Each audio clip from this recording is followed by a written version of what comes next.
Pilates instructor, including clinical Pilates, and we're going to go over a couple of modifications that you could use if you are pregnant, so that you can still feel comfortable doing online classes regardless of whether you want to share with your instructor that you're pregnant, or if there just isn't space in the class for them to make significant modifications for you. It's useful to have a set of guidelines for what you're going to apply in the class, and they can be quite simple. I will leave a couple of links to the more detailed information about why these modifications are advised for pregnancy, but just the simple steps of what you can do to look after yourself should make you feel more comfortable to participate in classes. Always, as your first layer of looking after yourself, pay attention to whatever you've been advised by your obstetrician or midwife, because that might change some of the exercise modifications that are usually okay for pregnant people. So you pay attention to that first and then make informed decisions after that.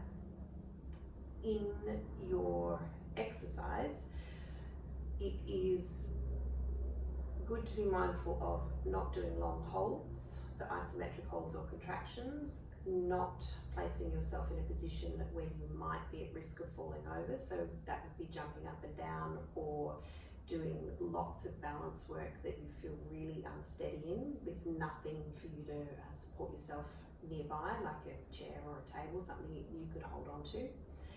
And then supine, which is laying on your back, and abdominal work. So let's start with that one. It's advised that after 16 weeks, you no longer spend significant amounts of time, or any, laying on the back, exercising, or at all. So to modify for that, you can lift up onto your elbows or have something propped behind you so that you're more in a slightly reclined position than you are laying down. And then you could do single leg in and out in front of you or out to the side, or pick 2 legs up, put 2 legs down. And as long as you're moving continuously, as in not holding, so not a continuous contraction, then this level of abdominal work is okay in this position. Always being mindful that even if we say it's okay, if it doesn't feel okay, don't do it. Change it to something else. So be your own best judge of what feels good for you, and don't do it. Even if someone says, yeah, this should be fine for you, if it doesn't feel right for you, then it's not right for you. Side lying abdominal work, and you've also got arm work and side of the body, leg work available, but let's confine it to ways that you can look at the abdominals. Press into the arm, lift the hip up, and lower the hip down. Very basic, lots that you could add into that. So it could be up and lift a leg and lower back down.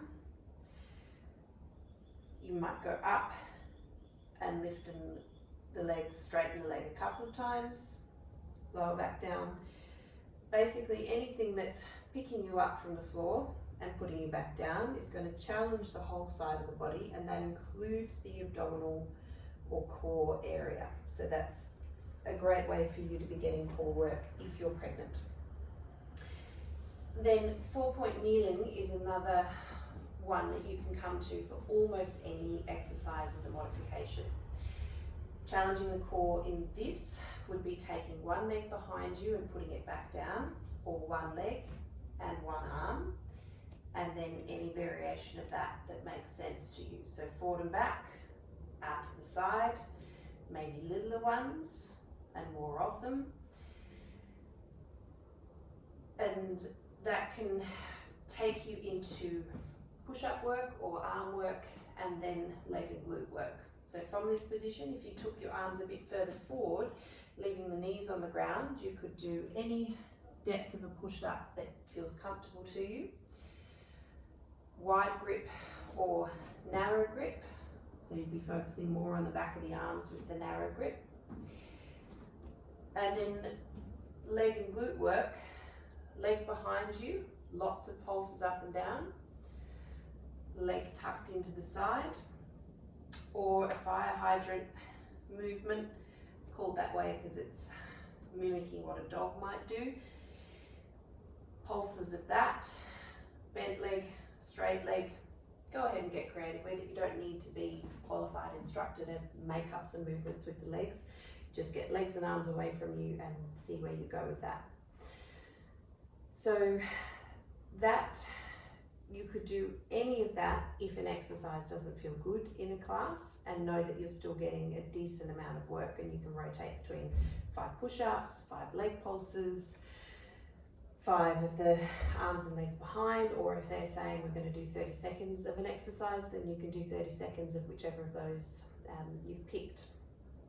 Then often there's jumping in classes, and that may not feel good, or it just isn't appropriate for you because you're getting up and down from the ground, and that might put too much strain on your system.